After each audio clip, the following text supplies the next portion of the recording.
kalibutan ng mga naitabo. Kaya naman. First, ang mga foreman ang nakabalo og unsa ka standard o ka substandard na mga gamit sa mga kontraktor. Pero nganong wala man nila babagan.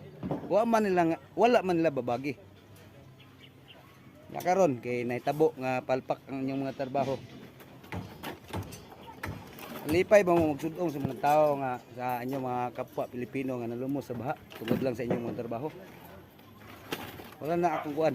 Ako di jud mutuo nga walay kalabutan ng mga purman. Kaya ako usap ko sa panday mason, carpenter. Ano? So ako kabalo jud ko kung say substandard o standard nga trabaho. So muna ako makaingon jud nga dili ko mutuo nga kanang purman nga nagtrabaho ng flood control walay kalabutan na maong isyu. Naagyod kay first sila ang nakabalo sa maong proyekto kung unsa ka standard o ka substandard. So naako ninyo nga inyong kababayan o mga sariling kuan nga mabahaan. Ano ba?